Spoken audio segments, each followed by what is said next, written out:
You know, guys, just because I haven't talked about it on the channel for the past couple days doesn't mean that I don't know about all the bullshit. And I use the term bullshit specifically here in regards to this recent episode of Jujutsu Kaisen. And I'm going to tell you guys right now, I'm not going to talk about that in this video. I don't want to. I don't want to drag down this fantastic episode with bullshit. But I'll tell you now, I'm going to do a separate video on this, and we're going to freaking get into it. I have opinions on that. But all that aside, what a great episode of Jujutsu Kaisen today. What an absolutely great episode. I loved it. I thought it was great. And I think it's really ironic that one of our focal points of the episode is a character whose abilities work like animation, of all things. The irony does not escape me in that. But let's get into it and let's talk about Jujutsu Kaisen Season 2, Episode 14 today, as we get a real treat of an episode. Our episode begins immediately where we left off with Mei, with her breaking out of the rock, attacking the cursed spirit, and then getting locked up again. As she says, I get it now. And as she starts breaking down the technique, we hear, Step 1, restrain me in a coffin. Step 2, bury me under a gravestone. Step 3, start a 3 count. And that's as far as this domain's guaranteed hit effect applies. This thing is a special grade disease curse. So if I don't break out the coffin before the count is up, I'll contract that disease and die. And as she breaks out again and scoops up Wee Wee, she says, the real problem here is that gravestone. If I eat that attack twice more, I'll no longer be able to move as well. I definitely wouldn't want to fight Geto in that state. As she's able to deduce that, it's probably reflexively targeting the person with the most cursed energy. Only 2 crows were sucked into the domain with me. And it's here she tests her theory by putting her cursed energy inside of a crow and watching the technique work on it. She realizes I'm right on the money. As she says, so in order to take it down, I'll have to shift its target to Wee Wee.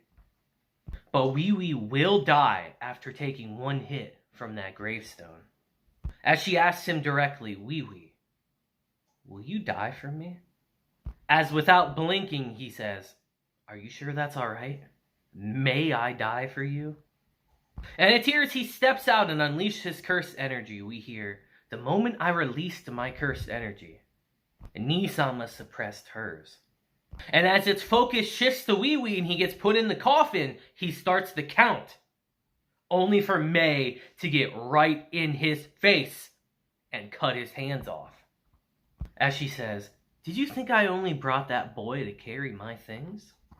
As we see that Wee Wee's technique is the new shadow style, simple domain. We've been seeing it a lot this arc. As Mei says, Wee Wee's role is dealing with domains.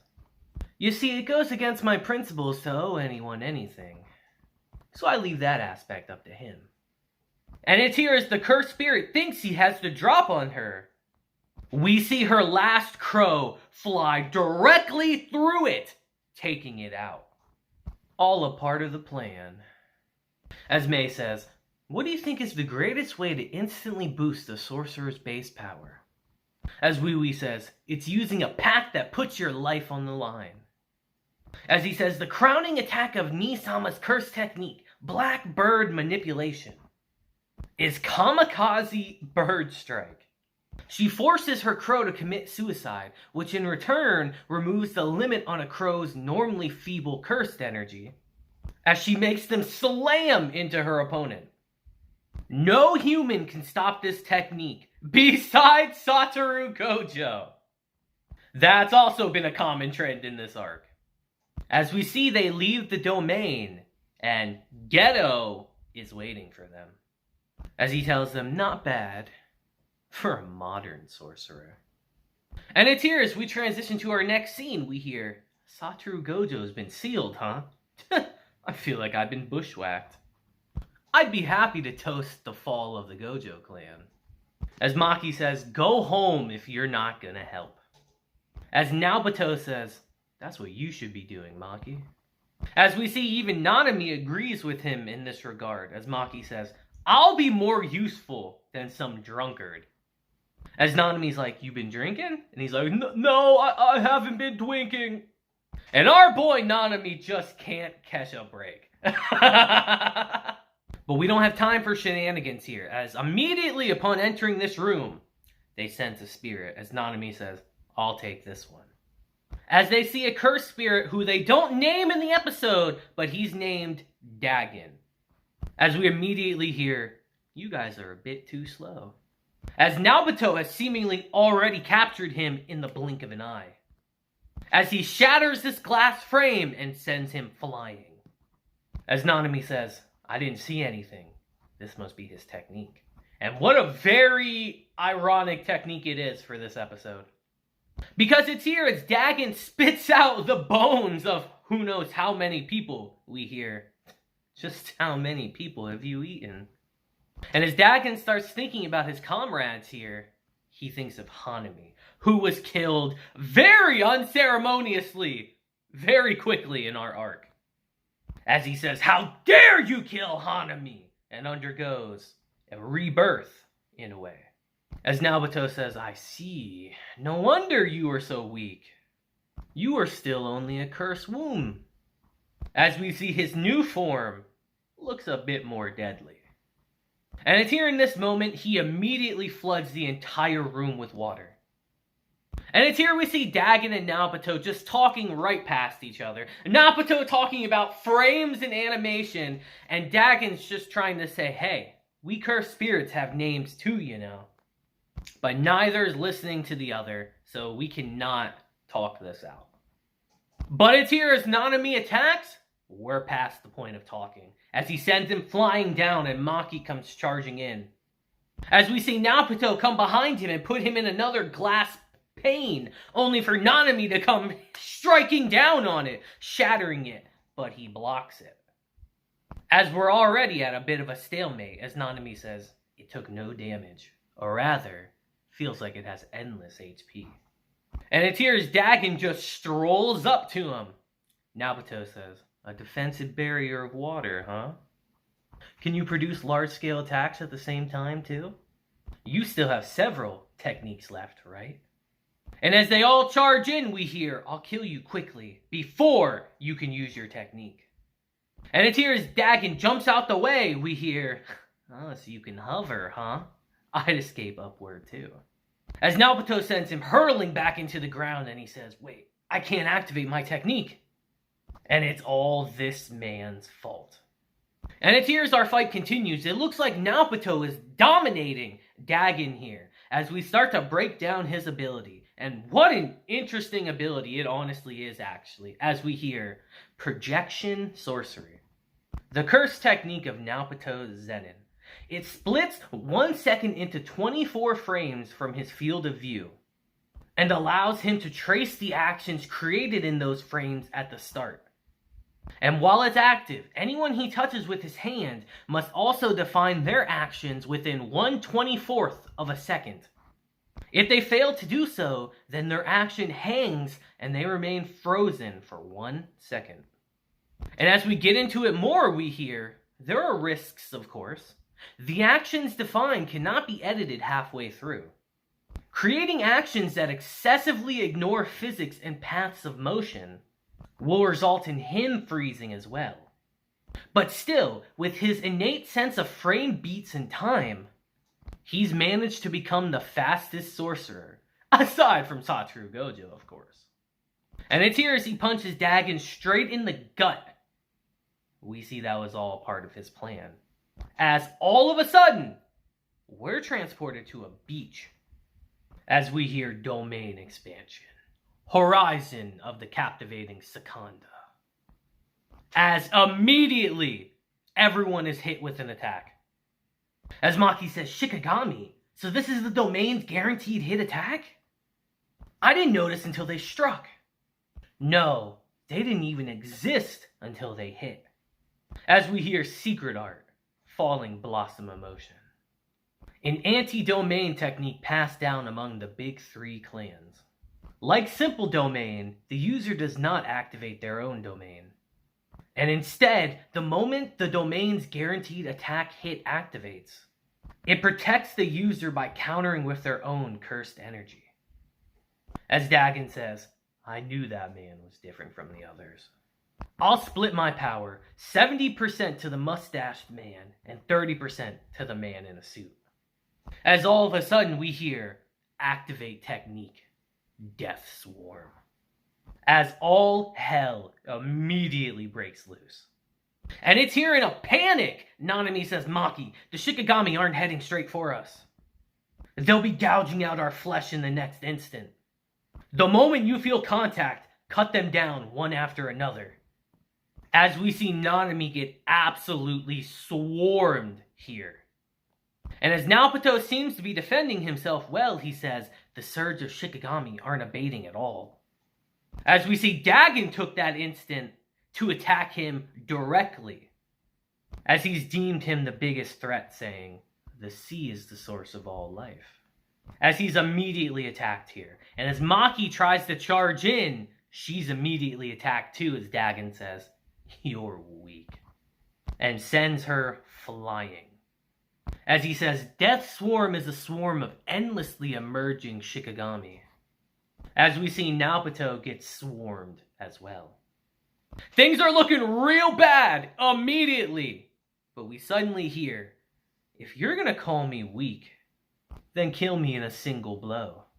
You octo bitch. As Maki is alive and kicking.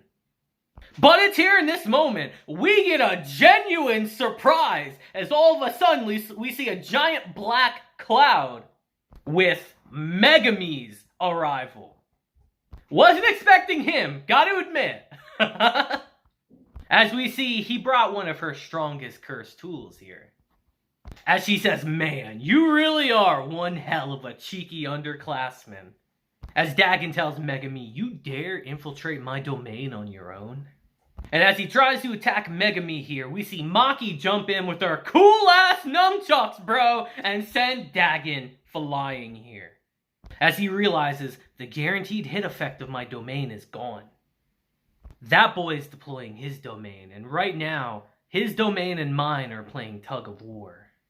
If I want my guaranteed hit back, I need to crush his domain first. And it's here as his main focus starts becoming Megumi. Our boy Nanami comes out of nowhere, cuts the fish in half. As we see just how much of a beast Nanami is. As he tells Megumi, I'll protect you. Focus on your domain. As we see Naoto and Maki start tag teaming Dagon here. As Naoto says, you only took one measly right arm. But that arm had 71 years in it. And that's going to cost you. I'd be kind of heated too if my arm got torn off too. What the fuck? And it's here as we see how much of a beast Nanami is again. He says, if this state keeps up, we have a chance. If it keeps up. As we see Megumi starting to get a little worn down here. But our boy has a plan, as he says, Nanami. That octopus currently thinks our domains are pushing for control. But my goal is different. I'll open a small hole in the barrier of this domain. The hole I entered is already sealed. It's harder to open one from inside than outside. But I can open a hole large enough for someone to pass through for a few seconds. That creature shouldn't be able to use his domain expansion multiple times in one day. So once we're all out of this domain, we can win. As we see the hole is directly at Megumi's feet, the edge of this domain. As Nanami tells him, none of this leaving yourself behind alone crap, alright? As Megumi says, I'm risking my life, but I don't intend to throw it away. And it's here, now that we're all on the same page, Nanami screams, everyone, gather around! As Naoto and Maki charge for them, picking up what they're doing. As it takes him a second, but Dagon realizes their goal and rushes to try to stop them. As Nanami says he figured it out, but it's too late. As it looks like everyone's gonna make it out of the domain fine.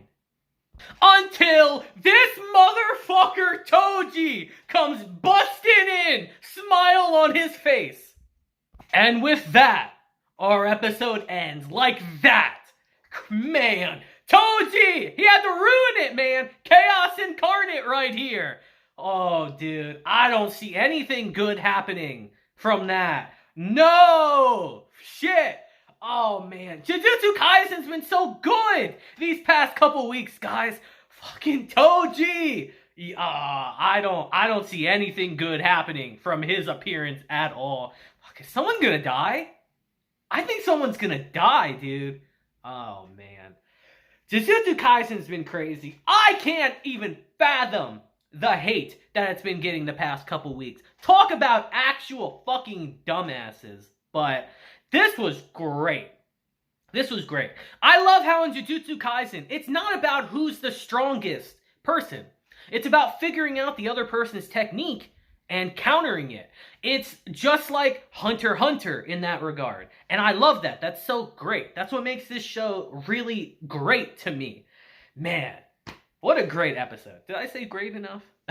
I'd love to hear your guys' thoughts on it down in the comments, because I can't wait until next week when shit's really going to hit the fan, I bet. So let me know your thoughts down in the comments. But until next time, I hope you all have a great day, week, month, and year. And until then, deuces, have a blessed day, and I'll see you guys next time. Deuces.